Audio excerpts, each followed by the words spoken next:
Welcome to a very special edition of the Flag Hunters Golf Podcast. I'm flying solo today without Justin, but we have someone on the pod that I do believe that is going to help bridge the gap between performance, hard work, acceptance, and going out there and just being the best that we can be on the golf course, on and off the golf course, quite frankly. Her name is Dr. Callan Lichtenhauer. Callan, thank you Hi, for saying yes. Welcome. Welcome. thank you for inviting me. Callan. Doc, let's see here. Where do we begin? First things first, how did you get into the performance psychology and helping athletes get out of their own way? So it's kind of been a journey. I've always been into the mind-body connection ever since like high school, probably. And from there, I did exercise science and psychology in undergrad. And Mhm. the one profession that seemed to bridge the two was chiropractic. So I went on, got my doctor of chiropractic, opened my own office right after graduation, and within 5 years, I kind of hit my limit. I wasn't doing it for the right reasons. And that was a lot of introspection and took a lot of growth. And my husband and I, we sold it. And I just kind of had this epiphany like, I want to go into sports psychology. I love sports. I love helping athletes. I have a lot of experience in helping myself getting out of my own way. So I now went back for my master's in sport performance psychology. And ever since, I've been bridging that gap between nervous system, which I learned a lot about in chiropractic, and psychology and the body and performance. That's quite a journey. Yeah. Yeah, I love it. Actually, I absolutely love it. And speaking of the nervous system, my goodness. Now we're starting to, I think that at least in mainstream psychology, we're really starting to study the effects Yes. of the nervous system and the subconscious, and that they are truly running the show. Yeah. Uh, and in golf, this is a subject that we really need to examine and investigate because you and I have spoke before about how the nervous system and the subconscious runs the show, whether we're aware Absolutely. of it or not. And so tell us a little bit about that to start, about how the nervous system is running the show, whether we're aware of it or not. Yeah, so your nervous system is obviously it's within your body, but it's the main link between your brain and your body. There's messages being sent from your brain down and from your body up. And our nervous system can hold patterns, it can hold tension, it can hold memories over time. And the conscious brain is just such a small part of our brain. The subconscious makes up 90 to 95% of our minds. And it's kind of like the deep ocean. Like there's so little that we know about it still. Hmm. Like for example, the right brain, left brain, like research on that recently, that's kind of like outdated at this point because Hmm. every part of our brain is interacting together. So there's so much that we don't know about it still, and there's so much to learn. But for the most part, you can unknowingly bring in old thought patterns or old physical patterns. Like, for example, if you grew up in a house where a parent's emotions or energy kind of ran the show and you were walking on eggshells, that is a state that is lived in your body. Your nervous system holds that. And now you might always tend to be in a state of tension or chaos and always looking for that because that's what's familiar. So all of these things are happening that we don't know about, especially because we've picked some up in childhood. We've learned them through parents or school or friends or coaches. And we're just kind of conditioned to be like, oh, this is familiar. And we bring them into adulthood, into performance spaces. And that's what I really love about it. It's like, how can we take this psychology of our past and of the nervous system and learn states and not just like leave it at that, but I love how are we bringing it onto the golf course or any business owners bring it into like their life and their business or any sport. And that's what I really love to dig deep into. Yeah, absolutely. And that reminds me of something that I've been working on with myself, and something I've been telling myself an affirmation is Mhm. that it's okay and it's safe to make mistakes. Yeah. Now, I can tell myself that consciously until I'm blue in the face. But in the past, my body went, uh-uh, I Mm-hmm. don't care what you tell me. I'm going to respond in this way when I'm under duress. Mm-hmm. So ideal, like for example, in a golf tournament, making a mistake. We're all going to make mistakes out there. We're all going to hit sideways shots. We're going to three putt. We're going to miss putts, yada, yada, yada. And for me in the past, that would trigger that old subconscious belief that it's not safe to make mistakes because Right. in my house, it was not safe to make mistakes. So it seemed when the chips were on the line, so to speak, and Mm-hmm. and I was at the edge of fight or flight, and even if there was a shot that I had that had the potential of making a massive mistake, my body would freak out, Mm-hmm. and I'd have to sort of temporarily breathe my way out of it unknowingly. Mm-hmm. So is that more of a bridge there between the Yes. nervous system subconsciously, that old thing, it's Yeah. not safe to make mistakes, things like that? Right. Yeah. So when you're telling yourself it's not, or when you're telling yourself it's safe to make mistakes, like that's incredible. And but your body has to realize that it is safe to make mistakes. It might still be replaying those memories from childhood. Like Mhm. same thing, it was not safe for me to make mistakes either.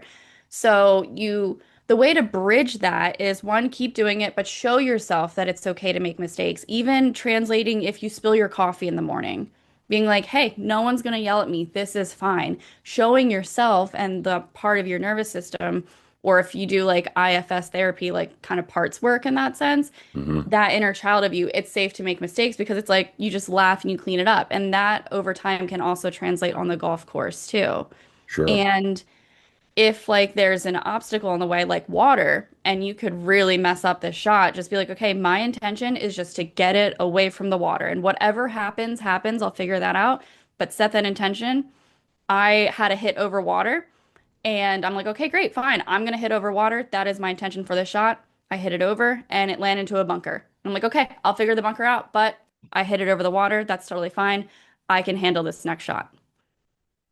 Yeah. And I think that asking if you do that over and over again, will Mhm. that slowly replace some of those subconscious? Yes, because what you're doing is rewiring a neural pathway. Hmm. So that's kind of the muscle fibers of your brain. So the more that you train your muscles, the stronger they get. The more that you train this neural pathway, go down this neural highway, so they call it, Hmm. the stronger it gets in your brain. So the more you do it, that's why I said take into anything like spilling the coffee in the kitchen, missing an exit, who cares? And that'll eventually translate onto the golf course. Hmm. But also, if those feelings are so uncomfortable on the course, if there's a lot of anxiety there about missing the shot, well, then I would invite anyone who feels that to like sit with those feelings. And that's Hmm. what a lot of people avoid doing because that can get really hard and heavy to do. Hmm. But a lot of the ways to combat that is to be like, okay, what is so scary about this? And that's Hmm. when you realize, oh, it's because a coach would yell at me and was a little toxic growing up, or somebody else in that. And it's like, okay, well, that person's not here anymore. Hmm. And allowing yourself to feel that, see the worst case scenario isn't exactly terrible or isn't true, it's irrational. And then that gives you the freedom to then start moving forward and inviting those shots. Interesting. So as I take it, it's like reparenting yourself. Yes, yes, Yeah, you're basically yeah, reparenting yourself. yep. That's interesting. For I'm gonna ask for those who are listening and ask for myself too, is how can you do that in real time? Say somebody listens to this conversation and they go out and they play in a meaningful event or a meaningful Hmm. round. And they have a scenario like that where a shot is up, where there's a lot of mistakes that are possible, Hmm. and their body starts to get into the sympathetic fight or flight. Hmm. Yep. Uh, is there a way to, in the moment prior to hitting the shot, to do that, to reparent yourself, to come back to the breath, maybe, or Hmm. be where your feet are, or something like that? Yeah, absolutely. And a lot of that work is done off of the course. A lot of that deeper work is done off the course, but in an emergency, that's when the tools in sports psychology can be really, really helpful. Hmm. Now, if that's all you're relying on when you do have these subconscious beliefs about yourself that are holding your back, that's just going to be a band-aid in the moment. But in the moment, when you're doing this work, a good thing is what I mentioned earlier. Just set your intention. Hmm. Set that intention, and whatever happens, happens, and just know that you'll figure it out. You're going to worry about Hmm. this shot only. Um, in between shots, say you hit a wonky drive and it just like sliced right. Hmm. Well, okay, you'll figure that shot out. But in the walk between your tee shot and your next shot, you can sync your breath with your steps because what happens Hmm. is we get really tense, and that is so key in golf to you've got to be loose. If you tense, you're going to grip the club a little bit harder. Your movement's not going to be as free, it's going to be more rigid just because that's what happens when you're in a fear-based sympathetic state. So, a good tool is breath work because that brings your heart rate down and then that helps trick your brain to being like, okay, everything is safe. And also telling yourself, I can figure it out, especially if you've been in this situation before. Then you've already know, okay, I've done it before, so that makes it easier to do. A way to ground yourself, one of my favorite things is linking like a sensory, sorry, you can edit that out, but it's linking a sensory response as well to what you're telling yourself. You can undo your glove and redo it. That sound of the Velcro can help. Um, there's looking at three things. So if you're kind of spiraling, a good thing to do is list three things that you see, three things that you hear, and three things that you feel. And that can also be done in the walk between shots too. The good thing about golf is there's a ton of downtime. Yeah. So you do have the moments to be able to catch yourself if you're spiraling, if you're operating from fear or tension to bring yourself and anchor yourself down. So it is possible to retrain our nervous system in this 100%. regard. Yeah. Yeah. I hate that adage. It's hard to teach an old dog new tricks. You Yeah. know, that drives me nuts. Yeah. Um, when you said going back to and I'm in the scenario of being on the golf course because Hmm. we're going to get into doing the work off the golf course, but for sure. But in a scenario where those uncomfortable feelings are coming up, and you Hmm. said to sit with them, Hmm. what do you mean by that? So that would be more so done off the course. Hmm. You can do that multiple ways. There's, and when I like mention these tools, it's not every tool isn't going to be for everyone. Some people are going to Right. resonate with other tools more so than others. And I just offer everyone to have an open mind and try things more than once. But at the Hmm. same time, don't force yourself to do something that you don't want to do if you're doing it frequently and you're just like, this Sure. doesn't vibe. Sure. There's journaling. Hmm. Even if you just set a timer for 20 minutes every single day and you can brain dump, or there's prompts if that's hard for you. There's also meditating. Hmm. And that's just like sitting and just bringing your thoughts back to your breath, or even meditating and figuring out, like, okay, for me, one of my biggest issues was I just started golfing about 3 years ago, and I just really started taking it seriously within the last like year and a half. And I didn't grow up with money. I didn't grow up with country clubs. I now am a member of a country club, so I have this golf exposed so much for me and like what my limiting beliefs still are. So my biggest one was like, I don't belong here.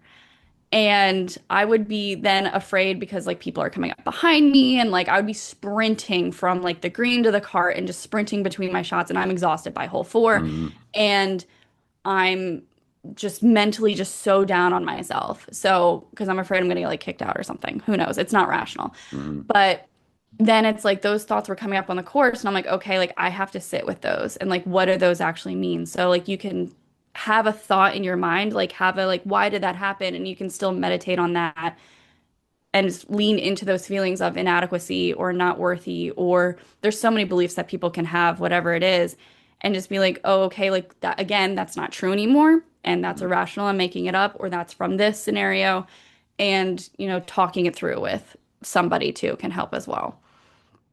Interesting. It seems just a thought. It seems just this game will really expose the shadow, Oh yeah. psychologically speaking. It'll really expose. Wow. Wow, great answers, Doc. I really appreciate that. Thank you. Um, and speaking of nervous system and speaking about what we're talking about, speaking of speaking. How Yes. important is that internal voice? How we talk to ourselves? What are the physiological Yeah. effects on and off the golf course of how we Yeah. speak to ourselves? That's a So big one for important. me. That was a big one for me. Yeah, I mean, you already have that affirmation, which is great. Yeah. That is huge. And everything is related to, like, I feel like I was going through some notes. I'm like, wow, all these answers are very similar because they all come back to like the same thing. Mhm. But if you're, so for me, on the golf course, I'm like, okay, I'm not worthy to be here. Or I also have perfectionistic like tendencies. So immediately I have to pick up a club and be Nelly Corda. So I've had to really control myself with that and love the process of learning something new. And I've come so far with that. When I first started, I could barely make it through 9 holes because one, I was sprinting. And two, because I was talking down to myself so much, all of my mental energy and all of my energy was going towards me talking bad about myself and having Mhm. negative self-talk. Mhm. Once I've worked on that, I could make it through 18 holes and I've had more patience with myself. So negative self-talk can really, if you're talking bad about yourself, and there has been studies on this, like it affects your physiology because Mhm. there's more fear there, there's more frustration, there's more tension. So your body's going to hold that tension. And Mhm. again, golf is such a game where if you're tense with your swing, it's going to be funky. Yeah. And your body's going to try to compensate, which is making it even more funky. Mhm. And it's a marathon. Like the golf is so incredible, but also so frustrating because if you're on the 12th hole and you're just like kind of out of sorts, you still have 6 more holes to go and you Mhm. can't go to the range in the middle of the round and just figure it out and kind of decompress. You've got to keep going. So the best thing to do is, and with your affirmation, like it's okay to make mistakes or it's safe to make mistakes. The alternative of that is it's not safe to make mistakes. So Mhm. if you're telling yourself it's not safe to make mistakes, well, your brain has to then be like, okay, wait, what is it not safe to do? Okay, make mistakes. So now you're focused on making mistakes. So Mhm. having something like I've got this, is just something really brief like that, self-talk where it's like I'm resilient, I can Mhm. figure this out. Mhm. Your brain's now being like, oh, okay, I can figure this out. And how do I figure this out? And then it's helping you. So when you're in this tense and fear-based state, your body's going to respond. And also the part of your brain that is for working memory and critical thought and figuring things out goes offline. Mhm. So if you do things that help promote positive self-talk, that help promote neutrality, the less that that fear-based part of your brain is going to take over, and the more free that you are to swing, the more free that you are to have fun, really. Yeah. So that's why it's so much better to, even if you're not feeling great about yourself, like your brain does still have to believe, like it has to be within controlled. It has to be controlled. Like it can't be something that doesn't make any sense. Like I can't go out there and be like, I'm gonna shoot 80 today because I'm nowhere close to that. Right. Right. So so it has to be within limits, but it's still I can still talk well about myself and have fun in the process, if that answers your question. Yeah, absolutely. I mean, I just have realized this. It's like I have an affirmation say, Jesse, speak life into yourself. Mm, And speak life into yourself. And what does that look yeah. like? What does that feel like in my body? I had a scenario the other day on the golf course where I hit a perfect drive and I was in the divot. Mm, Just it was just I had a 126 yards uphill out of a divot to a tight pin. And I took a little extra club and I hit this shot absolutely the best I could have hit it. I mm, hit it to the back edge of the green, expecting it to come back because there's a little bit of a backboard there, and it didn't. So I'm up over the putt, and I had to step away, and I had to say, "Just speak life in yourself, no matter what," mhm, because the victim tape that was running inside my head was, "You hit a perfect drive, you got screwed, you're in a divot. You hit a perfect recovery shot out of the divot, you got screwed because the ball's not where it should have been." Oh, mhm. oh, that's golf, right? Yeah. Um, so I really had to talk to myself in that scenario to speak life into myself. And it made the experience a lot more palpable, a lot more less fight or flighty. a Mm-hmm. lot less panicky, a lot less victimizing. Mm-hmm. I mean, for me being vulnerable here, that's been a pattern like nothing, like a subconscious belief for me was nothing I ever do is good enough. Mm-hmm. And then here it is manifesting not only on the golf course, but in the way I'm responding to, a challenging situation. Mm-hmm. Instead of going, well, I hit two really good shots and taking joy in that. Mm-hmm. And two, a perfect drive and a perfect second shot out of a compromised lie. And that's just a basic scenario where in the past I would have really berated myself. Mm-hmm. That internal voice is just it's a relenting. And I Yeah. know a lot of golfers can identify with that. Yeah. Um, how can we it's like how can we interrupt that? How can we really just how can we Yeah. notice and interrupt that? Like what you said before about if I'm focused on whatever negativity I'm focused on, that's going to take up all of your mental bandwidth and it's going to be virtually impossible to be in the here and now. Mm-hmm. How can we catch ourselves? So that takes a lot of, I mean, not a lot of work, but the biggest hump to get over is awareness. Hmm. Being aware of it, being aware of your habits, being aware of what you do in certain scenarios. My first step would be take inventory. Hmm. Take inventory of how you talk to yourself on the golf course when you Hmm. make mistakes and just start using everything as data. Get a feel of how you are on the course and get a feel of how you are in life. Like I was saying, like how you talk to yourself at home translates onto the golf course too. If you talk to yourself nicer at home, you're going to be more likely to do it in your sport. So, awareness is the first step because it takes a lot of vulnerability Hmm. to with there's still a lot of stigma around everything that we're talking about. So it takes vulnerability to look at yourself and be like, okay, like what is happening in my life and how am I talking to myself? How am I getting in my own way? Because that's taking personal responsibility and accountability for you. And a lot of people like to place blame on others because it's easier. A lot of people like to hide because it's easier, but really it starts and ends with you. So awareness is key. And then in the moment, if you are spiraling, those tools that I was talking about earlier with the sensory techniques, if you have a hair tie around your wrist, you can start flicking it against your wrist because then that's Yeah. like, oh, okay, that stops the loop. The Right. glove, that stops the Hmm. loop.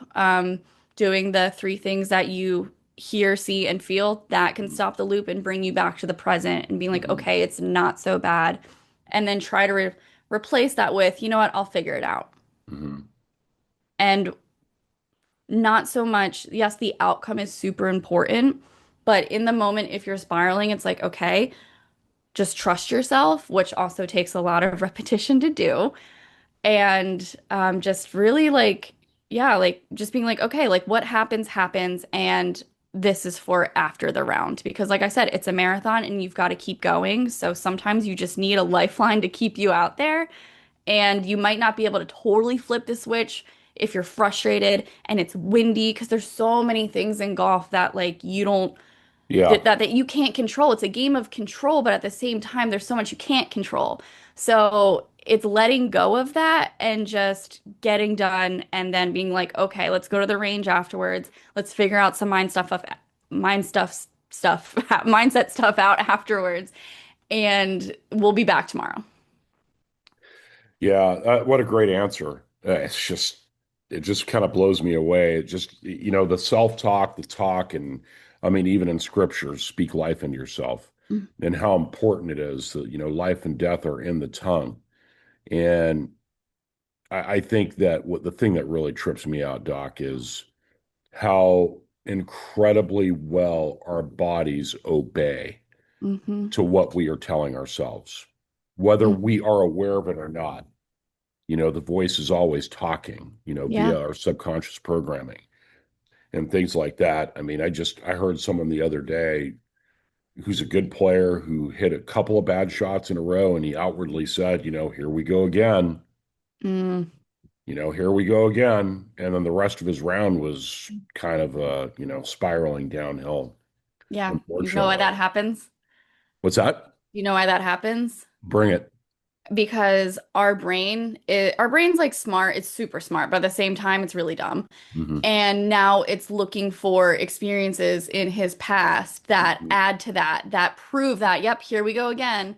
So I bet if he had one good shot for the rest of the round, he'd be like, oh yeah, but and just like totally negated that shot instead of focusing on that because his brain is still looking for past experience where it's like, yeah, I've fucked this up before, so Right, here I go. right, And if you stop that, that's when it's like you can change things, right, but it right. does take some time and belief. So, yeah, your brain, if you keep telling yourself stuff like that, your brain will look for any evidence that that is true. Uh-huh.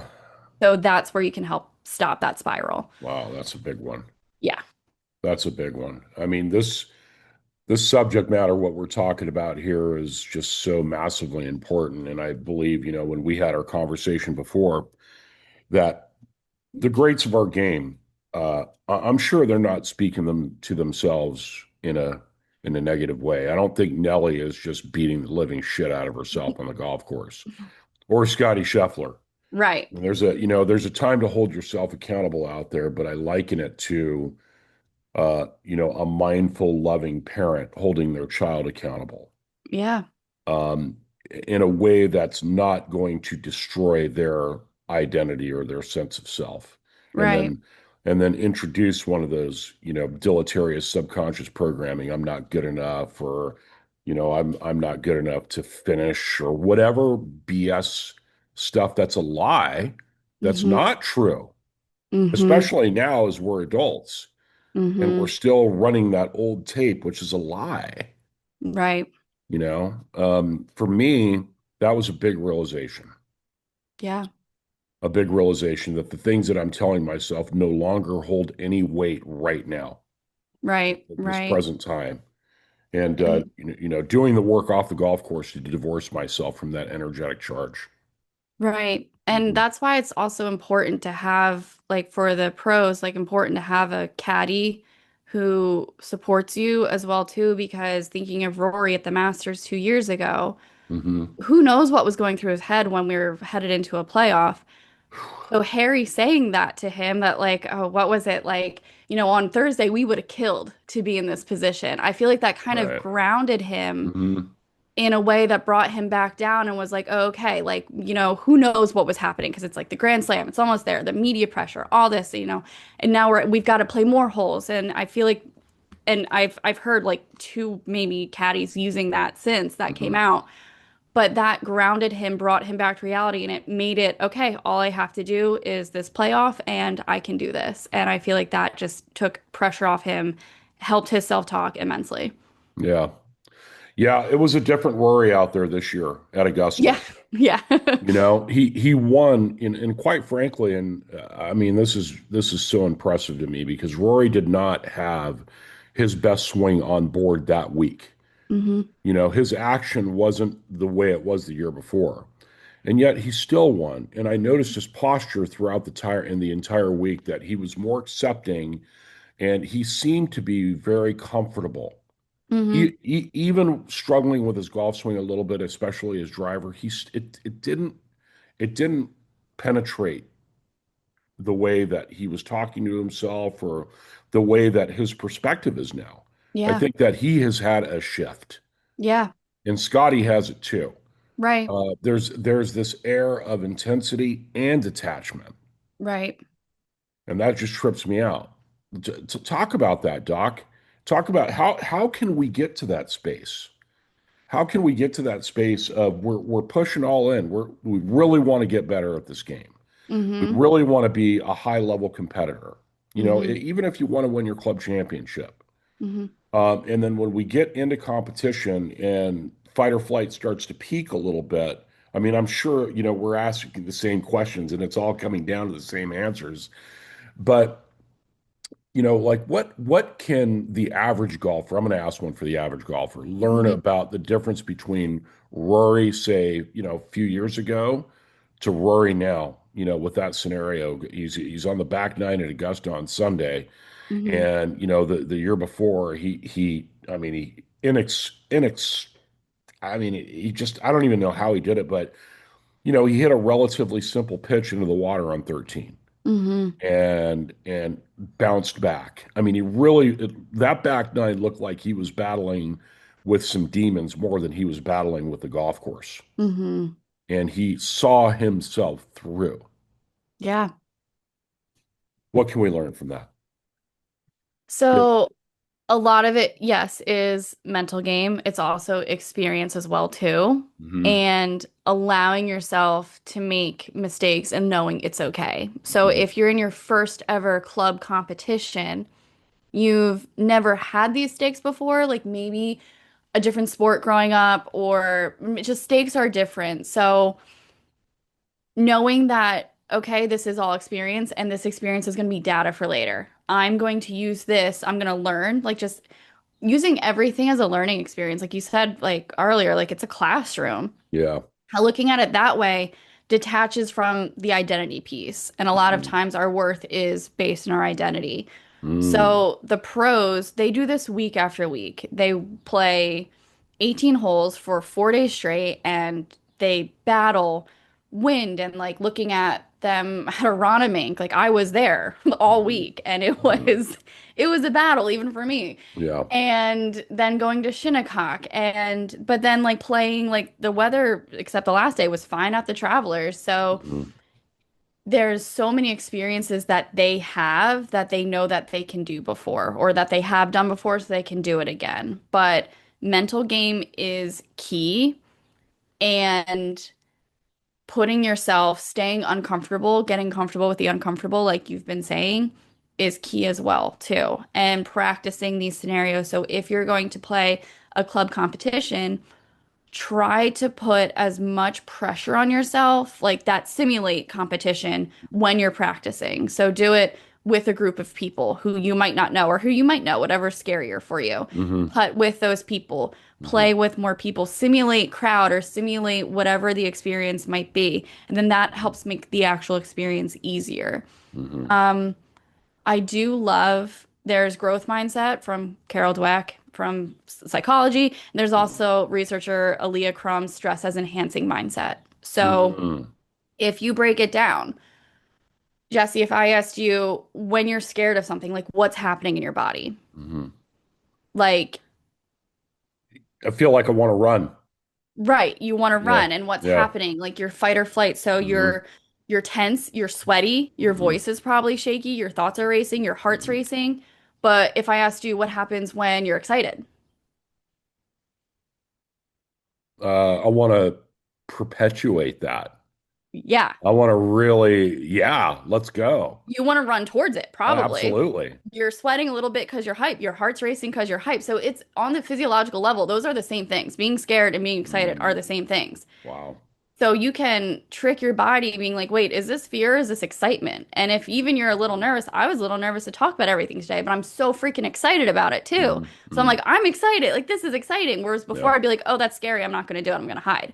So just Hmm. being like, wow, this is excitement. If you wake up that morning of the competition, you're like shaking. It's like, I'm shaking with excitement. You can sometimes Right. trick your brain. Sure. So the physiological response is the same and just using just like reps at the gym or reps with a certain drill or skill using the amount of times that you're playing with people or in any competition as just proof that you can do it. You Hmm. know you can do it, so next time you do it, you're like, okay, I've been there, done this. Hmm. And that also makes it easier. And that's why visualization works, imagery, Hmm. because your subconscious, your brain doesn't really know the difference between imagination and reality. So you can also visualize certain.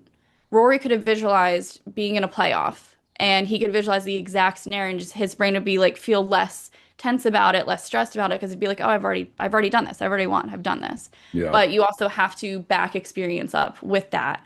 Hmm. Yeah, that's well said. Hmm. I think that what we're talking about is the very phenomenon where, like I mentioned before, where you'll see some guys on the Corn Ferry Tour, Hmm. just kind of like the AAA of golf, and girls on the LAT or the Challenge Tour over there in Europe. and the Epson tour here, where you look at their golf swings and you're going, just how are they not at the highest level? And this is the gap, exactly what we're talking about. The Hmm. self-talk, the physiological effects on how we speak to ourselves. Are we speaking life to ourselves, or are we speaking Hmm. death to ourselves? And I didn't realize, at least for me, and I know that a lot of people can identify with this, is how much bandwidth Yeah. that took. I suck. Nothing I ever do is good enough. Here we Hmm. go again. Yeah. But you miss a 3-footer for par or whatever. Oh, here we go again. And then that psychotic loop starts going if you're walking to the next tee or if you're getting in your golf cart, instead of just saying, it happens. Hmm. You know, Yeah. I missed a putt. Sometimes you miss putts for Yeah. no reason. Yeah.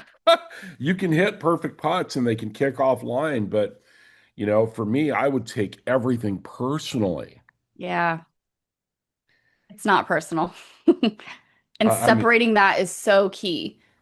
wow. Yeah, that was goodness. And that's still a little bit of a trigger. Hmm. Um, it's just like, oh, I missed a putt. Yeah. So I'm not going to die, Yeah. you know? And obviously, it's like it's still fine to be frustrated about certain things, but give yourself an amount of time to be frustrated about it, whether Mm, it's a minute, 30 seconds, 2 minutes, whatever. Allow yourself to feel that frustration and anger. But then by the time you get to your next shot, next hole, whatever the situation is, okay, it's done with. It's done with. And what are you going to do about it now? Well, you're going to figure out this next shot. So it's not about being like, oh, happy and butterflies, yeah. all the time. No, Yeah. we're human. Right. We get Yeah. angry about things. We have Absolutely. emotion. Yeah. So, but just not let it take over everything. And that's why during play, you can use these tools to help bring you back down and ground you. But Hmm. also outside of the game, outside of like in the middle of a match, competition, whatever the sport is, you can focus on other things that make you you. What are your Hmm. likes? What are your dislikes? What are your hobby? How are your relationships? Hmm. Pouring into friends, Hmm. significant others, kids, whatever the situation is, find what makes you you Hmm. and really spend time with that outside of golf. Yeah. Like, look at Alyssa Liu, switching sports for a sec, who just won gold at the Olympics. And she was Hmm. just like, I quit figure skating. I kind of just came back on my own. I'm not part of any diet. I don't do anything that regular, like people, I don't train as much as I used to. And she was just out there having a ball, not caring about anything. And I don't think she was the favorite at all and won gold. Like, that's Hmm. incredible. That's the Yeah. energy I want to have. Yeah, absolutely. Just being loose, being comfortable in your own skin, Yeah. playing free, just not having so much attachment and to the Hmm. results and attaching our identity to it. Hmm. I'm okay whether I win or lose, whether I play poorly or if I play well, I'm still fine. I'm still me. No one's going Right. to die. Everything's going to be okay. I And mean, go ahead. the deeper thought of that is like, okay, well, my worth is conditional. Mm, There's more subconscious beliefs that you have to dig deep down. It's not just like, oh, okay, well, I stress out every time I miss a putt. Okay, well, why? Let's hmm. dig into that why. What did you pick up over the years that your worth is conditional and you only got love or something because you had a bogey-free round or whatever, or your coach Hmm. didn't yell at you one time, whatever the situation is, your brain and your nervous system attached some belief to the outcome. And you're like, okay, well, to be good, I have to do this, this, or this. Hmm. And then that's where it stems from. And that's what I like to dig deep about and work on.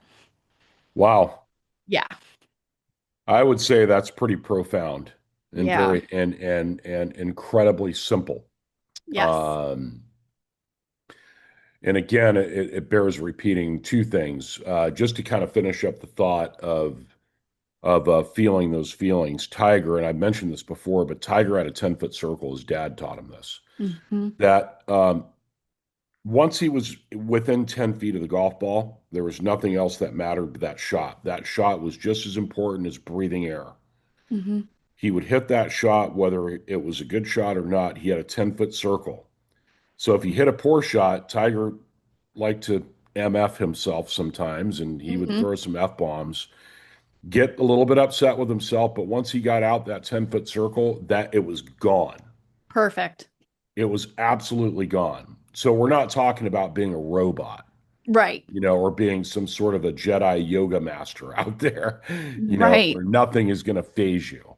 Um, it'd be nice if that was the case. But also at the same time, what like a big key word right now is like regulating the nervous system. Well, Mhm. that doesn't mean being stress free if like the world is like if my roof caved in right now, I'm not gonna be like, oh, that's okay. Right, Like, right, no, right. it's about going between sympathetic and parasympathetic, the states of the nervous system.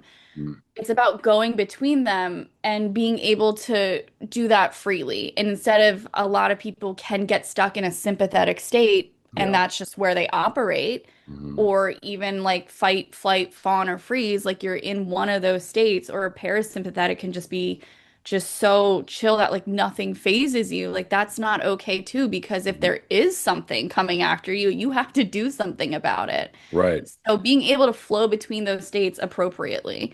That's the Yeah. goal. So our current recent U.S. Open champion Wyndham Clark has Yeah. famously worked with a sports psychologist by the name of Julie Elon, Yeah. and he talks about how much that helped him. And his mother passed when he was young, and it really deeply affected him. And he had to come to terms with that and to Hmm. release that energy, and it really helped him as a byproduct on the golf course to be more accepting of himself. And to go out and play as free as he possibly could. And it was Hmm. completely exemplified in the final round because he didn't have his best stuff. On a Hmm. US Open golf course, especially that one, it's pretty punitive, Hmm. at Shinnecock. But he hung in there and he Yeah. was able to push through. Yeah. And going in, and I know that there's a stigma, going to see a therapist or anything like that, especially for a man.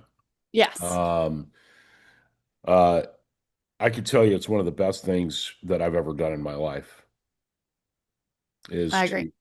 to get in there and really look behind the veil of the ego and the Right. scared protective mechanisms that I had to develop so that I can survive and feel safe growing up.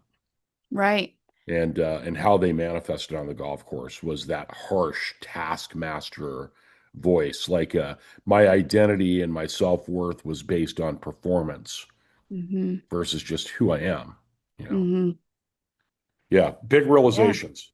Yeah. And it's huge. And it's so easy to hide behind something else or like what you were saying earlier, like just I think before we you hit record, like you can hide away and drink a lot of beers or smoke a lot of pot or hide, but you're really hiding from the feelings that you don't want to feel or hide Hmm. behind the grind, hide behind work, Hmm. perfectionism, like that is you're still suppressing things that yes, it's hard. I mean, I've been in therapy for like 5 years and there's still times where I'm like, holy crap, that was a really hard session. I'm still digging things up. Right. And it's really hard to sit in those feelings and do that work. But oh my gosh, once you do, even if you just talk about something Hmm. and you just get it out instead of just holding it in for decades, like the other side of that is just so free. Right. And you're able to release things that you might have feel guilt or shame or like, yeah, just like that guilt and shame are like two big things. Yeah. And that goes back to the way you talk to yourself too, like saying, "Oh, Hmm. I should have done this." Well, should is full of shame. Like should is could with shame in front of it. Like I Hmm. heard that on a Wow. podcast years ago and it Wow. changed my life. Right. So it's Wow. like you're holding the way you talk to yourself is holding guilt and shame when that's not going to help you swing freely. That's not going to help Hmm. you have fun out there. It's just so it's a learning process and I love learning and Yeah. it's a growth and there's so much to learn about yourself and like that's so fun to me. Yeah. Hard but fun. It's really hard. I mean, the ego makes it hard, right? I mean, Yes. my goodness, it's a thing to be vulnerable and to, be, naked on stage type thing, because Hmm. that's what it feels like. And Hmm. when, at least for me, and I hope people can really identify with this, that when I accepted myself as being imperfect, Yeah. like, hey, I'm a human being. I'm going to go out and do my best, and whatever happens, happens. And really, my body believing that, Yeah. a big paradigm shift, big Yes. shift, enjoy. And I'm getting to fall in love with the game again at its Hmm. core of hitting a golf ball and, and being just playful, Yeah. you know? Yeah, being outside, like what a joy that is. I mean, if the Yeah, weather's great, right, But right. yeah, but like finding new challenges and being like, wow, I love this. Like that Mhm. just releases so much right there. Instead of you could pressure yourself, you could shame yourself, but just being like, wow, this is so fun. And I know that with golf, like it's very mechanical. Yes, you do have a lot of swing thoughts. You do have a lot to think about, but giving yourself a cue once you step up for your shots. Like, yeah, okay, give yourself space to think about the shot, analyze. It's very analytical. You can get into numbers, you can get into weeds. But once you're like, give yourself a cue, like a verbal cue. Mine is nope. And I got that from Brooks Koepka. I think there was an interview where he was being asked like, "Oh, are you having swing thoughts right now?" And he goes, "Nope." And I'm like, "Wow, that's gonna work for me. That might not Yeah, work for other people, sure. but that works for me because I'm still learning. I'm still like, oh my God, the ball's below my feet. What do I do here?" It's like, you know Hmm. what? Who cares? And I have my best shots when I do that. Hmm. So it's just such a freeing thing, and it allows you to just have fun and be out there. Yeah, like with Victor just winning the Travelers this past week. He was asked like, "Oh, you said you're going to be you're speaking kinder to yourself now." And obviously, he's been through a lot of swing changes the past 3 years, and it's been a grind. But I think him speaking kinder to himself has helped immensely as well. Yeah, And he was out there and he was confident and he looked completely different than yeah, what we've seen. And of yeah, course, he spent 4 hours on the range Saturday and then Sunday as well at Shinnecock before heading into the week. But I think that has helped so much too. Have yeah. fun again Sure, with the sure. game. Yeah. Dr. Callan, Yes. how can people find you? How can they find me? Oof. Well, I'm on Instagram a little bit, but that's a big way. Um, you can find me on Instagram. You can find me through my website and through my email. Yeah. Okay. Yeah. I And I'll have make the mental movement. Mhm. Um, Yeah, you can link it in your show notes because my name is kind of hard to spell, so And you can find her posting some great stuff on LinkedIn. yes, I am on Yeah. LinkedIn. Yeah. You can find her. She gets into the weeds with her posts, which I love. Really great and bold too. I love it. So, Doc, I can't thank you enough for coming on. And Yeah, I hope that you will say yes again in the of future. course. Would love to have you come on again and go deeper into the weeds with this subject. I think that you and I both uh, have a real divine responsibility to get this information out and to help inspire folks that Absolutely. embracing the psychological shadow is going to do a lot of good. More people do Yeah, this work, yeah, the better the world is going to be. That's for sure. yeah, absolutely. And if there's one thing I can leave people with, it's really just how to swing free. You just honestly fuck all the noise. Get out of your own head. People project their own insecurities and fears into you. Just fuck it and go out there and have fun. Well said. Thanks, Doc. Thank you so much, Jesse. This was so fun.